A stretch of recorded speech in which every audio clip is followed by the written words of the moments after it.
안녕하세요. 연애 박사입니다. 이번 시간에는 사내 연애의 장점과 단점 알아보기에 대해 영상을 다뤄보겠습니다. 구독과 좋아요 부탁드립니다. 질문 있으면 박사님에게 댓글을 달아주세요. 사내 연애, 누구나 한 번쯤은 생각해봤을 주제죠. 직장에서 만난 사람과 사랑에 빠지는 것, 로맨틱 코미디 영화의 단골 소재이기도 합니다. 하지만 현실은 영화처럼 달콤하기만 한 걸까요? 사내 연애의 장단점을 한번 살펴보겠습니다. 1. 사내 연애의 장점. 가장 큰 장점은 아무래도 편리함이겠죠. 매일 얼굴 보는 사이니 따로 만날 시간을 내기 위해 애쓰지 않아도 됩니다. 점심시간이나 퇴근 후 잠깐의 시간으로도 데이트가 가능하죠. 또 회사라는 공통분모가 있어 대화 주제도 풍부합니다. 서로의 업무 스트레스도 잘 이해해 줄 수 있고요. 하지만 이런 장점들이 오히려 독이 될 수도 있습니다. 너무 자주 보다 보면 특별한 감정이 식을 수 있고, 회사 일 얘기만 하다 보면 연인 사이의 로맨스가 사라질 수 있거든요. 게다가 업무 시간에 연애 감정에 휘둘리면 일의 능률도 떨어질 수 있습니다. 또 다른 장점으로는 상대방의 모습을 있는 그대로 볼 수 있다는 점을 들 수 있겠네요. 데이트할 때의 모습만이 아니라 일할 때의 모습, 스트레스 받을 때의 모습 등 다양한 면을 미리 볼 수 있으니 서로를 더 잘 이해할 수 있겠죠. 하지만 이건 역시 양날의 검입니다. 연인의 부족한 점이나 단점을 너무 일찍 알게 되면 환상이 깨질 수 있고, 이는 관계를 일찍 끝내는 원인이 될 수도 있습니다. 이 사내 연애의 단점. 회사에서는 소문이 삽시간에 퍼집니다. 둘의 관계를 비밀로 하고 싶어도 쉽지 않죠. 누군가는 둘이 함께 있는 모습을 본다거나 서로를 대하는 태도에서 눈치챌 수 있습니다. 이런 소문은 때로 당사자들에게 큰 스트레스가 됩니다. 더 나아가 회사 내 다른 동료들과의 관계에도 영향을 미칠 수 있어요. 연인에게 특별 대우를 한다는 오해를 받을 수 있고, 이로 인해 팀워크에 균열이 생길 수도 있습니다. 또 연인 관계가 주변 동료들에게 불편함을 줄 수도 있죠. 둘이 다정하게 대화를 나누는 모습을 보며 민망해하는 동료들도 있을 테니까요. 3. 큰 위험 헤어짐.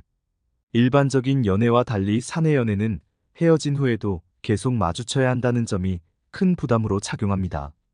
매일 전 연인을 보며 일해야 한다는 것, 생각만 해도 괴롭죠. 이런 상황은 개인의 업무 능력에도 악영향을 미칠 수 있고, 때로는 회사를 옮기는 이유가 되기도 합니다. 회사 정책과의 충돌도 무시할 수 없는 문제입니다. 많은 회사들이 사내 연애를 금지하거나 제한하고 있죠.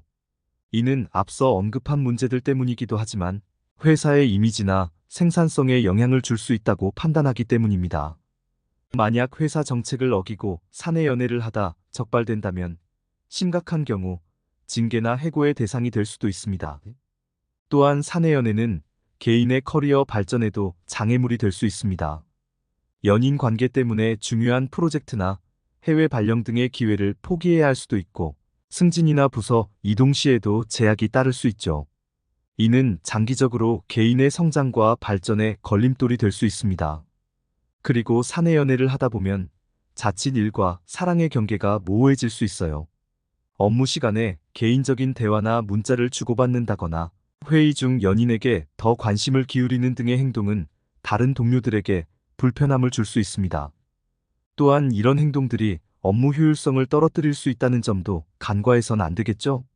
이러한 여러 불편함이 있기 때문에 어떻게 보면 장점보다는 단점이 더 많은 것이 현실이라고 볼 수 있겠네요.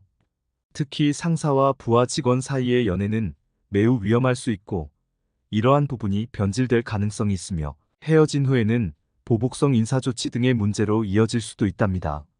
물론 정신건강에도 부정적인 영향을 미칠 수 있고 스스로에게도 악영향을 끼치는 것이죠. 어떻게 보면 사내 연애는 개인 프라이버시를 크게 침해할 수도 있는데요. 함께 있는 모습이 항상 다른 사람들의 눈에 노출되어 있어 큰 부담이 될 수 있습니다. 사소한 다툼이나 스킨십도 모두의 이목을 끌 수 있고 불필요한 긴장을 야기할 수도 있고요. 4. 결론적으로 저는 반대.